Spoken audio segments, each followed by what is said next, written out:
Hi, it's Alaska Granny. The U.S. national debt has reached more than $36 trillion.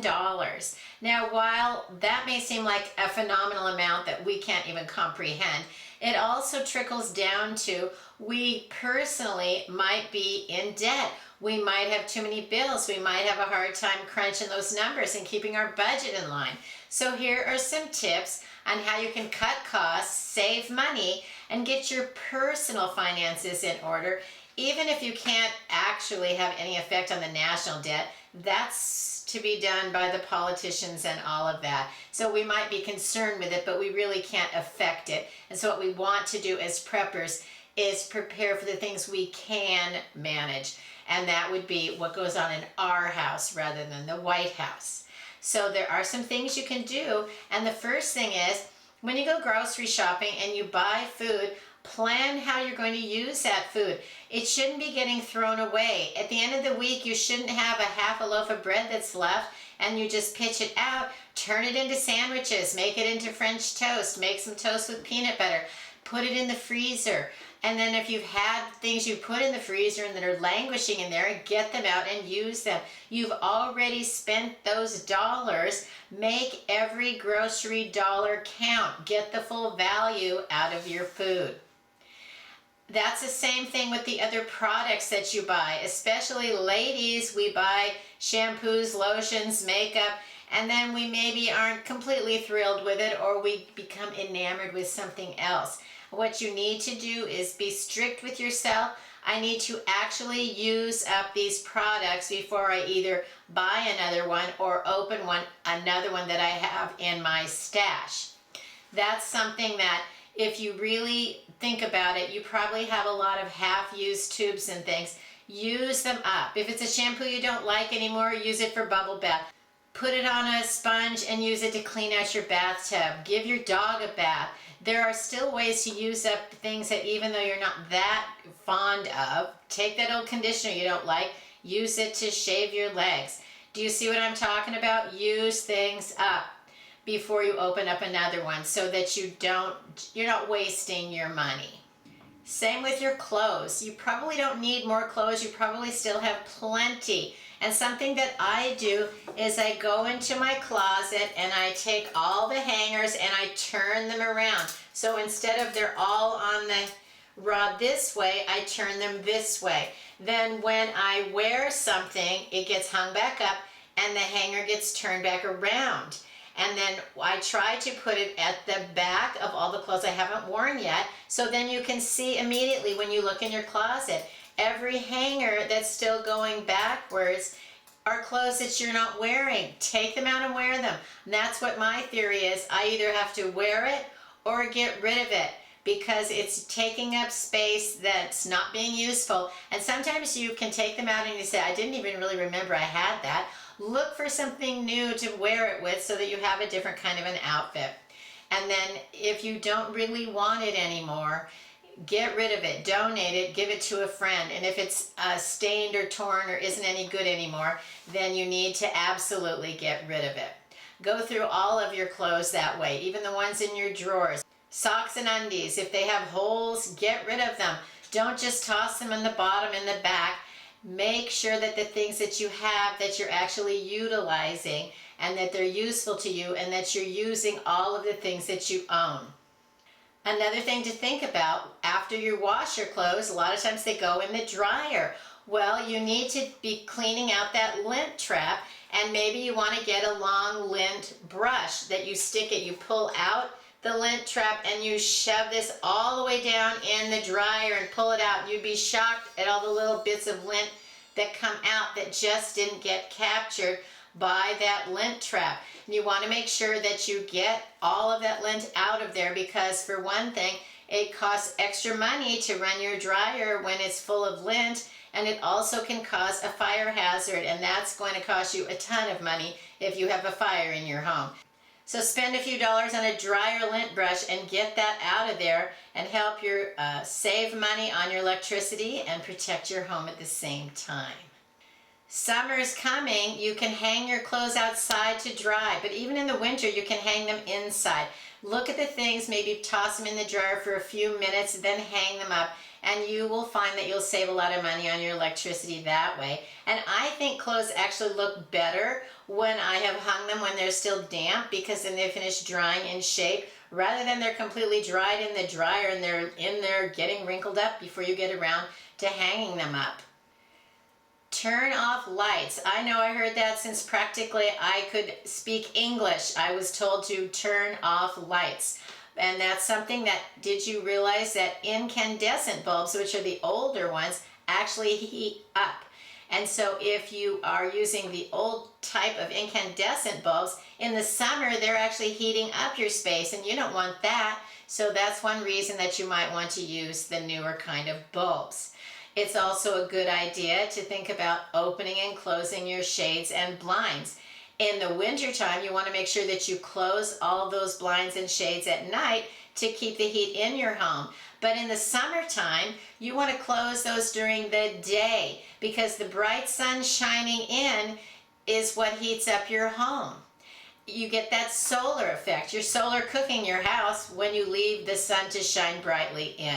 It's nice on a cold day, but it might be something that you want to consider blocking that sun when it's a very bright, hot day. Then you can also, something that I do is I use blackout shades. You can get them very inexpensively. In fact, this is one right here. It's a curtain, and then it has, it's two-sided. It's very thick. It's heavy, and it's plasticky, and it actually keeps the cold out, it keeps the light out, and it can keep the heat or the cool in your home. So I like the blackout curtains for all year round. Some people use them, especially in the summer in Alaska, because they can't sleep with the sunlight, but that doesn't bother me at all. I love waking up with the sun in my face and looking out and enjoying the world, because it's dark a lot in the winter and cold. So I don't mind the light when I'm sleeping, but a lot of people do. So look into blackout curtains, and you can buy them inexpensively on Amazon. Let's talk about cleaners. We know that there are basic cleaners. We can use vinegar, and a lot of ways that you can use vinegar. I've made a few videos about this. One of the videos I made about vinegar is how to use it to wash your produce. You put a small amount of vinegar into a bowl of water, and then you can put in things like your berries and your fruits and veggies, and it will get rid of any kind of spores, and then you can rinse them and drain them well, and they're going to last longer. I'll put a link to that video on how to make the produce wash and help your berries last longer if you're interested in that. It's also a great way to clean out your dishwasher. You take a little bowl, you fill it up with white vinegar, and then you set it right side up in the upper tray where your glasses go in your dishwasher. Then as you run the dishwasher, the water splashes in and out and takes the vinegar, puts it all around inside, and it helps to keep your inside of your dishwasher clean, get rid of the mineral buildup and things, and keep it smelling fresh. So look about ways to use vinegar to help clean your home and keep it fresh and nice for not a lot of money. You can also combine vinegar with baking soda and make all kinds of things that you can clean. Clean out your drains, make some scrubs to clean out your bathtub, clean your grout and tile.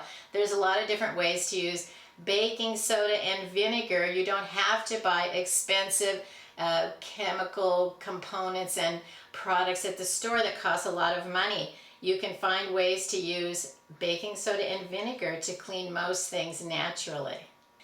My other favorite cleaning product is Dawn dish soap. I use it because it's gentle, but it's effective, and you can put some on a sponge and clean all kinds of things.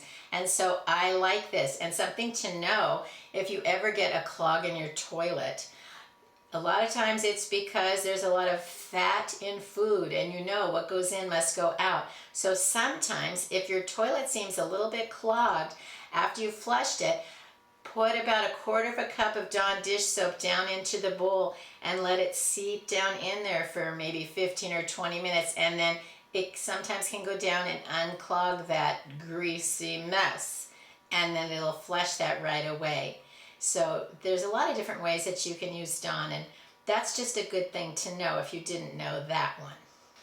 How can you save money on bread? Get a bread machine. I've made a lot of videos on how I've used a bread machine to make inexpensive loaves of bread.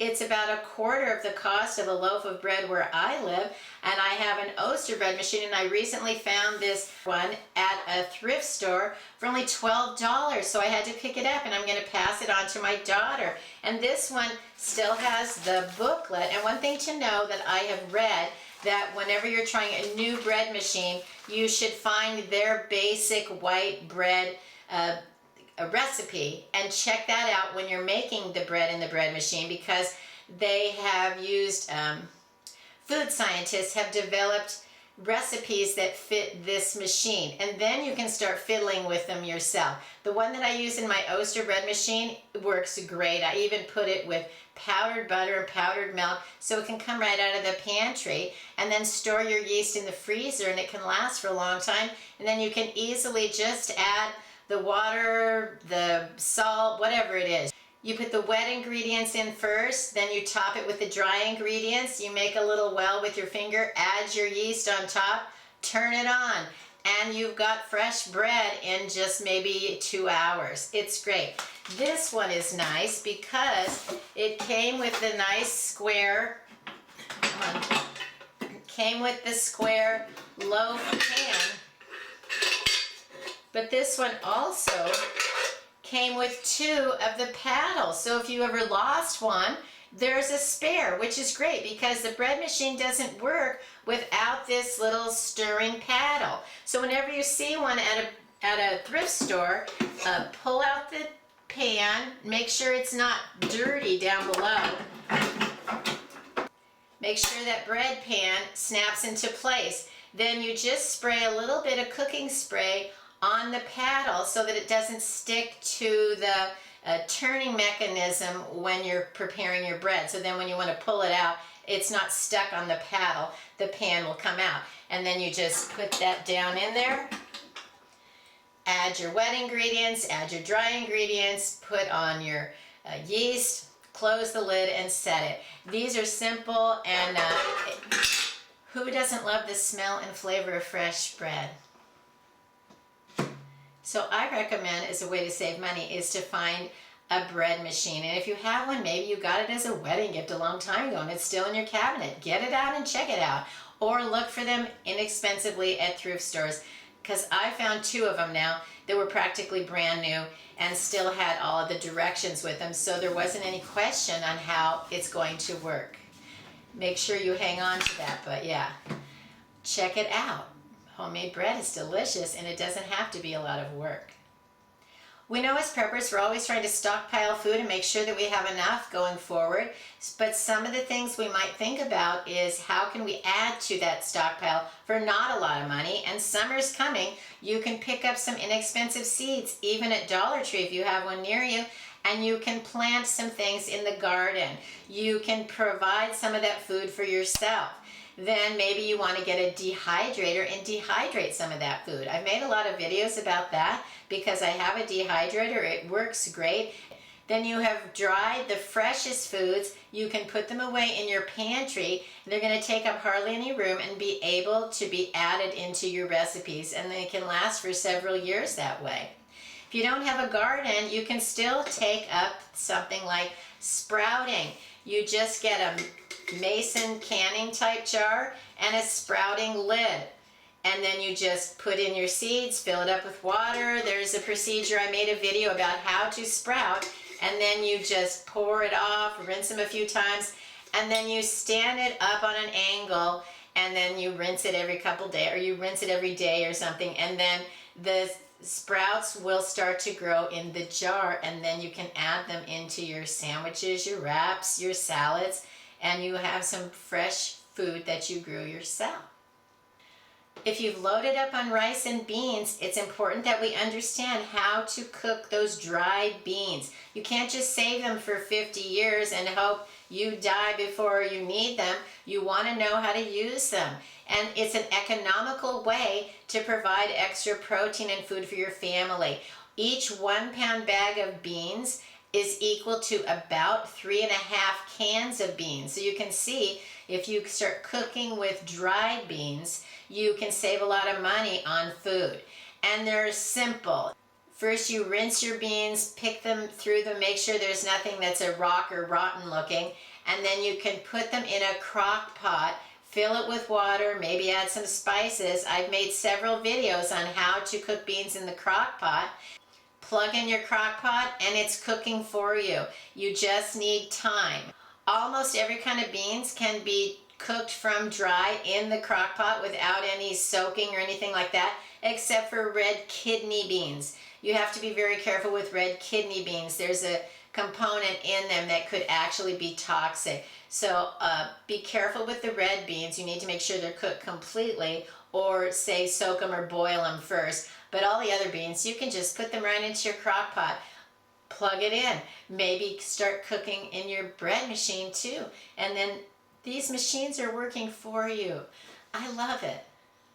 When you go out for the day, don't be tempted to do drive-through dining or fast food. You can simply bring along a filled up water bottle and some kind of a snack. Then if you're thirsty or hungry, you have something that you've already bought before for probably not very much money, and that's going to be way less expensive than going into a convenience store or a drive-through to pick up some food because you just feel hungry. You have taken care of that by planning just slightly ahead of time. It doesn't require a lot of planning. It just requires that you think about it. Oh, when I go out, I might want to have a drink or something to eat. Oh, let me take it with me when I leave. Pick up your purse, your car keys, your jacket, and your snack and water. Keep things organized. If you have a lot of clutter, you need to clean it up as you go along. Try to clean up maybe one drawer today. Clean off a tabletop where your remote control and you sit and watch TV or something. Clean off your bedside table. Just do little bits at a time, and before you know it, you're going to have your house more organized, and then you'll have places that you know where you put things. Things need to be put away, so if everything has a place and you return it to its place, you know where to find it next time.